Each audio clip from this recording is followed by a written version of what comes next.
What's up, guys? DRJ here, bringing you some kill confirmed on, I think it's Downturn.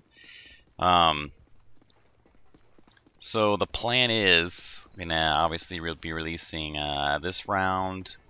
Was it today? I think you guys will be getting it today.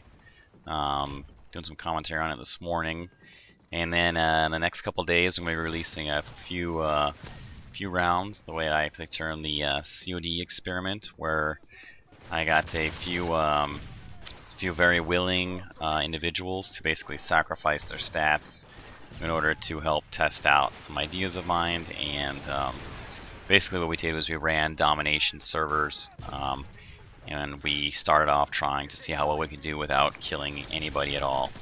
Like I said, I'll explain more of that later on when I release those rounds later this week. Don't want to spoil it too much. And fortunately or unfortunately, however you see it, it was a success. Like I said, I'll be commentating over those and then just releasing some of the live gameplay as well. But what was interesting was that it's incredibly interesting to see how people play when you aren't even shooting at them at all. Man, just a lot of the time they don't seem like they can, they're just not aware of you at all, and oftentimes their accuracy is just so atrocious and you're not shooting back at them whatsoever. I'm not sure if this should be a good thing or a bad thing, because I still feel like I'm losing the majority of my 1v1 confrontations. So if I'm losing the majority of my 1v1 confrontations when I'm shooting at people, but yet I feel like I can't die when I'm not shooting at people, man, I don't know what I'm doing that's wrong. So, just very, very, very strange. Anyway, yeah, just totally bizarre. But you guys can see all that stuff tomorrow. Like I said, it's very, very, very interesting. The big reason why I wanted to do those experiments is to prove a point, which I have another yet unreleased video, down the rabbit hole points on CoD, which is basically talking about how the tickets work the wrong way. And, you know, whether or not you think that people should be playing for KD and domination, the way that the tickets work, there's currently no punishment, there's no incentive to basically stay alive. So it encourages a team to essentially just zerg all the points and forego their KD. There is no reason to actually stay alive. It's completely it's antithetical to wanting to do well in domination. The counterpoint is a game like, say, an older Battlefield games, or maybe even like League of Legends, to where the tickets count down, and then I think League of Legends does it after a certain point where deaths start counting, but like in Battlefield, deaths always counted. Basically, when you died, it took one ticket off the counter. So that's in my opinion the way that it should be. Otherwise, like I said, I'm actually surprised that we don't see more people just zerging the fuck out of all the points. It's interesting because, in my opinion, like,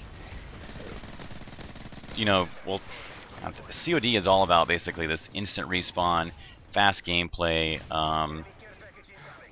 You know, it's like the ADHD of gamers or something like that.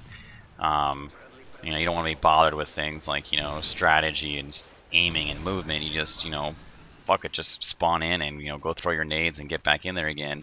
But at the same time, it seems like the reason why people aren't just straight up zerging points in groups is because on some level, whether or not they realize it, they are caring about their KD.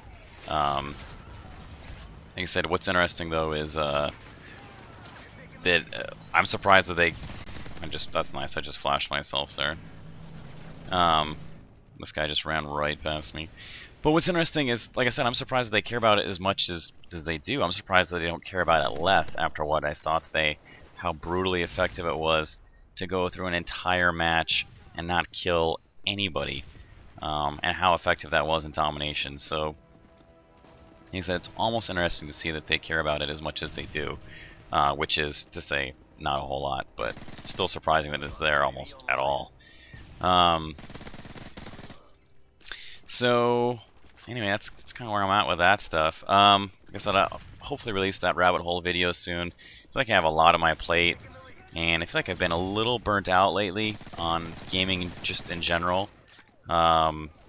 I think the longer time goes on and the more I get frustrated with this game and not being able to assert dominance, the more frustrated I get over the seemingly random nature to what I feel is like the face-to-face encounters.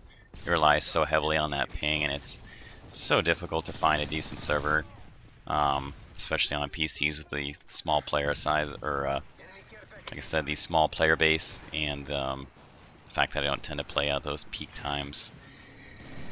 So I don't know, maybe that's partly it. Like I said, we'll see. I think that yesterday, like I said, we played a few different rounds on all different sorts of experiments, I guess. And to be honest, like the most fun I had was when we played all riot shields. It was just, you know, being sort of goofy.